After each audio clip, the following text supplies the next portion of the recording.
Pablo y sus epístolas, lección 6. Saulo encuentra un mejor camino. Punto 1. La encarnizada persecución de Pablo. Escuchen bien. Cuando las autoridades judaicas determinaron extirpar la herejía de Nazareno, ellos sabiamente escogieron al joven de Tarso, al rabí Saulo. Él era una persona de gran energía, determinación, firmeza y habilidad ejecutiva. Además, él estaba plenamente convencido de que esta herejía tenía que terminar. Con la energía y el entusiasmo que le caracterizaban, él empezó su campaña enseguida. Los sucesos de estos días son de tanta importancia que se mencionan 3 veces en el libro de los Hechos. Una vez por el mismo escritor, una vez en el discurso de Pablo ante los judíos y otra vez por Pablo ante el gobernador romano. Eso está en Hechos 8:3, capítulo 22, versículo 4 y capítulo 26, versículos 9 al 11. Ajustando estas narraciones, podemos ver al rabí Saulo lanzándose inesperadamente sobre grupos de nazarenos reunidos de noche para orar, arrastrándolos a las prisiones, tanto hombres fuertes como débiles mujeres, y respirando amenazas y muertes, donde quiera que veía un cristiano. Gritaba en la sinagoga: «Maldice a Jesús o te matamos». Y cuando aquellos que permanecían fieles eran traídos ante el concilio, él daba su voto para que fueran sentenciados a muerte. Mientras veía la fe viviente de ellos, su espíritu humilde y lleno de perdón, su valor sublime en presencia de la tortura y muerte, más temía él que ellos pudieran derribar el sistema complejo de leyes formales y pequeñas reglas sobre las cuales descansaba su esperanza de agradar a Dios. Pablo abrigaba la esperanza de acabar por completo con la nueva religión, pero su terrible persecución a los cristianos solo servía para esparcirlos por toda Judea, Samaria y las regiones del más allá. O sea, más regiones después de ahí. Viendo esto, y enfurecido porque sus esfuerzos para destruir solo habían contribuido a extender esta nueva fe, y con su propósito siempre fijo, Pablo decidió viajar a las colonias judaicas de todas las grandes ciudades del imperio. José Caifás, el sacerdote, sonreía en muestra de aprobación al darle sus credenciales. De sus viajes a las ciudades cercanas no existe una narración detallada, pero dondequiera que llegaba, encontraba que los cristianos habían ido aún más lejos y que su poder crecía por todas partes. Conmovido por un celo feroz por estas informaciones, determinó hacer un viaje de persecución. Pidió cartas especiales para los judíos que adoraban en las sinagogas de Damasco, para que con su apoyo él pudiera acoger a los cristianos y traerlos en cadenas por los ásperos caminos a Jerusalén, llevando pues un destacamento de hombres, eso es un grupo de hombres, para servir de guardia a los cautivos que volvían con él. Empezó su viaje de 192 kilómetros a Damasco. Eso es lo que existe entre Jerusalén y la ciudad de Damasco. 192 kilómetros. Ahí no hay carros. Ahí es a caballo o a pie. Punto. Léase y compárense Hechos 9, versículo 1 y 2 y Hechos 22, versículo 5. Orgulloso, bravo y cruel, empezó su viaje a Damasco. Punto 2. Una entrevista que cambia una vida. Sin la importancia de los hechos, se puede juzgar por el espacio que ocupa en la narración de las Escrituras. Lo que sucedió en ese viaje de pocos días solo cede en importancia en la crucifixión de nuestro Señor Jesucristo. Se describe 3 veces con minuciosos detalles, primero por Lucas y 2 veces por el mismo Pablo. Hay otro relato sin tanto detalle en Gálatas y 2 referencias a estos hechos en la primera epístola de Corintios. Se puede comprender fácilmente todo esto, pues en parte se trata de un hecho de suprema importancia en la vida de un apóstol y también porque este hecho habría de ejercer influencia profunda en el crecimiento de la iglesia cristiana. El viaje de unos 6 días le fue beneficioso a Pablo. Él había estado por muchos días ocupado en una persecución activa, juicios, azotamientos, torturas y martirios. Y en esta ocupación incesante no había tenido tiempo para recapacitar. No había podido pensar con tranquilidad y calma. Quizás dormía de día y viajaba de noche como hacen los árabes. Y viajando de noche bajo un cielo tranquilo,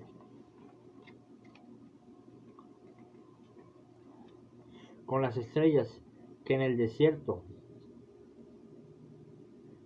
parecen que se acercan más, ¿no sentiría él ciertas dudas de su obra? En la tranquilidad de la noche, ¿no habría él otra vez esa cara llena de paz y de luz celestial, esa cara como la de un ángel? Y no oiría aún con más claridad que el ruido de los cascos de los animales esa sollozante oración: Señor, no les imputes este pecado. Llegarían a sus oídos algún dicho de Cristo que le perseguía día y noche con una insistente sugestión que después de todo no era una declaración de un impostor, sino una eterna verdad de Jehová.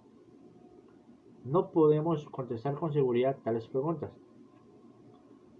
pero muchos de los que han estudiado las narraciones del Nuevo Testamento creen firmemente que estas preguntas pueden ser contestadas afirmativamente. Lance Hechos 9:5 y con este versículo compárese a Hechos 26, versículo 14. Notación: la aclaración. Dura cosa te es dar cosas contra el aguijón.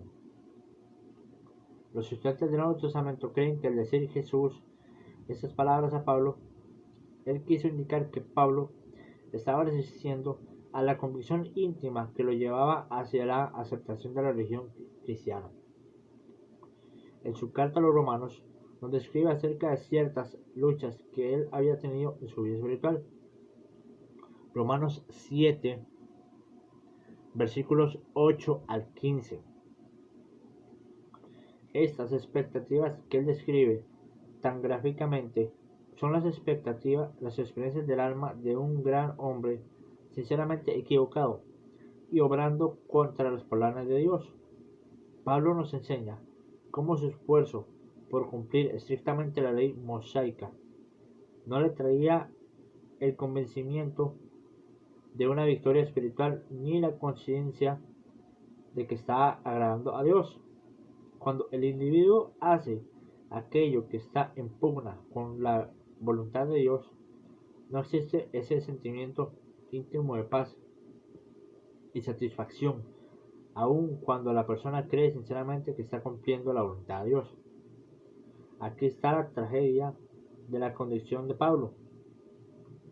Un hombre tan celoso, tan verdaderamente religioso y sin embargo tan tremendamente equivocado.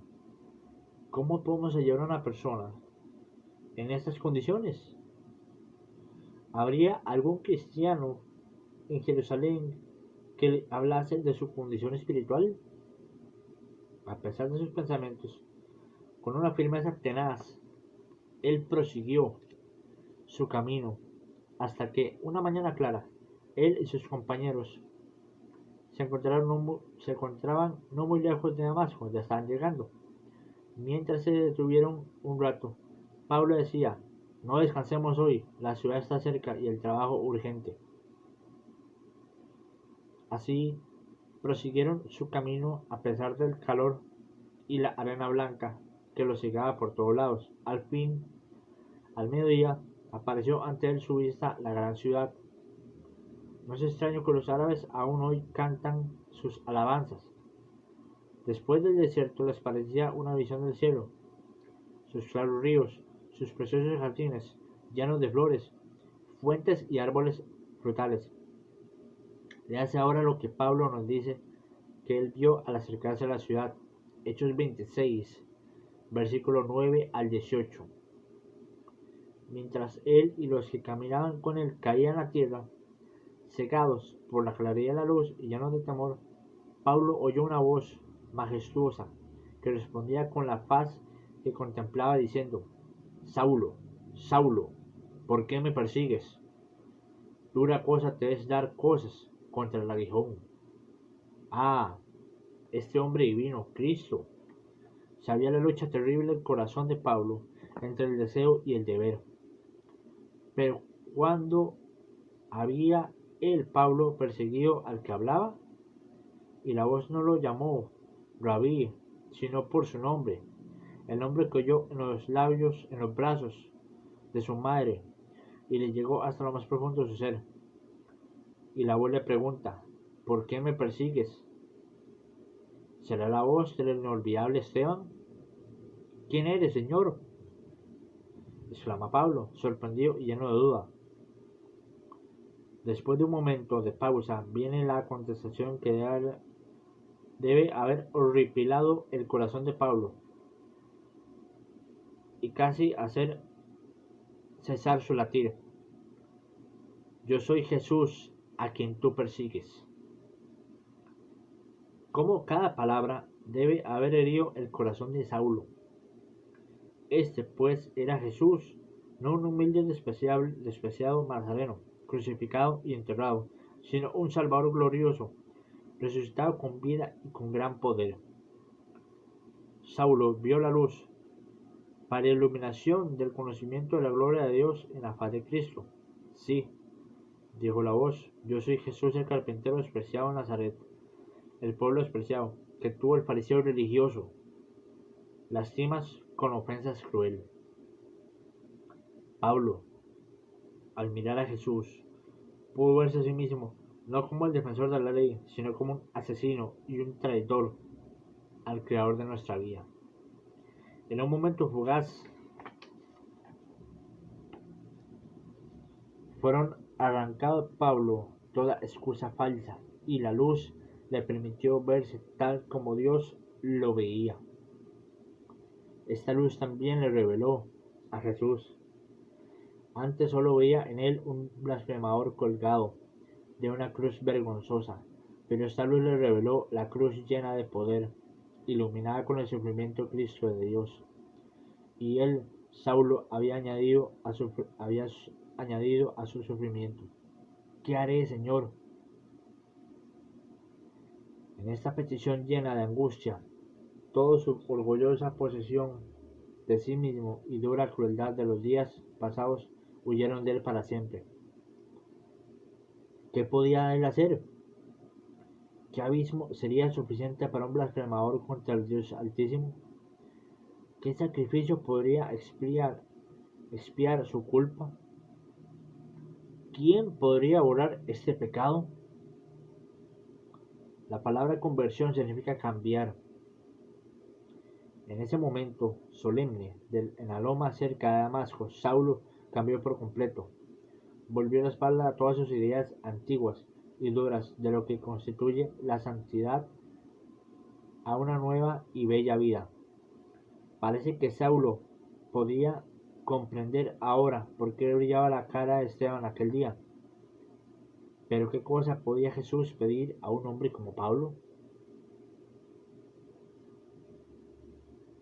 Levántate y sigue tu camino a Damasco. Allí se te hablará acerca de todas las cosas que se te está ordenado hacer.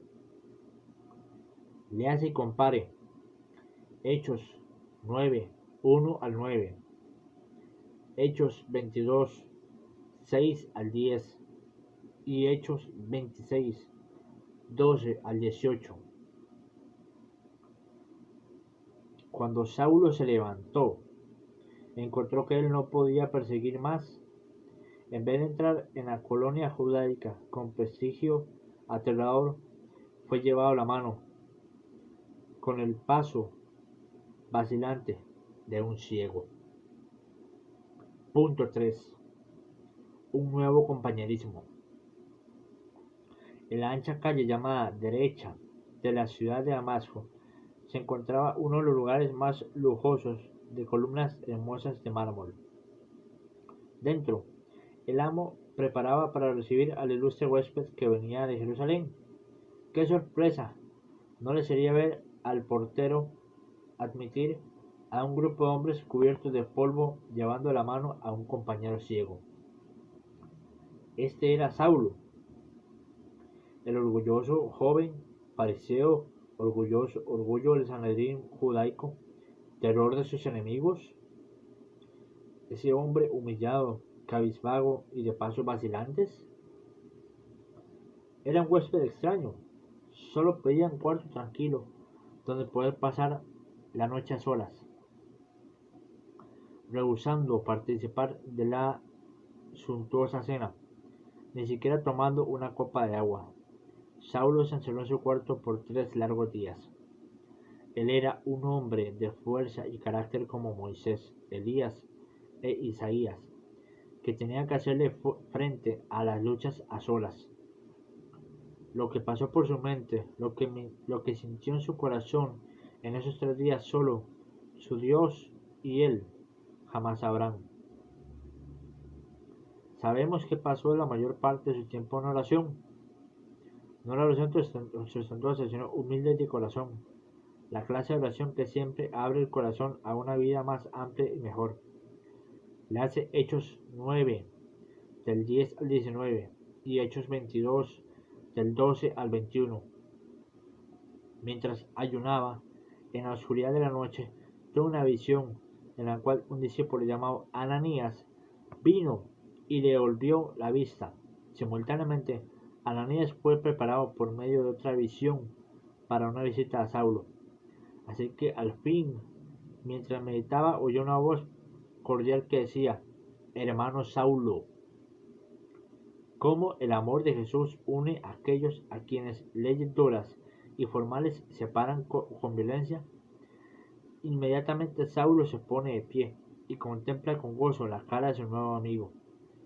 Cediendo a la influencia de este humilde cristiano, Saulo fue bautizado enseguida, declarando al mundo entero que le pertenecía a Jesús y que Saulo, el orgulloso joven fariseo, se convertía en Saulo, el sincero seguidor del camino. Preguntas del fin del capítulo. Preguntas. Primera, ¿con qué propósito fue Saulo a Damasco? 2. ¿Por qué persiguió Saulo a los cristianos más amargamente después de la muerte de Esteban? ¿Tenemos algún indicio de que le era difícil hacer esto? Revise 1 Timoteo 1, versículo 12 al 15 para esta pregunta. Uno que sigue en verdad a Cristo, ¿puede hallarse alguna vez con la conciencia dividida entre lo que es justo y noble? ¿Por qué? 3. Para comprender lo que pasó por el camino hacia Damasco, léase con cuidado Hechos 9, versículo 1 al 19, Hechos 22, versículo 4 al 21, y Hechos 26, versículo 9 al 20. ¿Qué diferencia encontráis vosotros en estas 3 narraciones?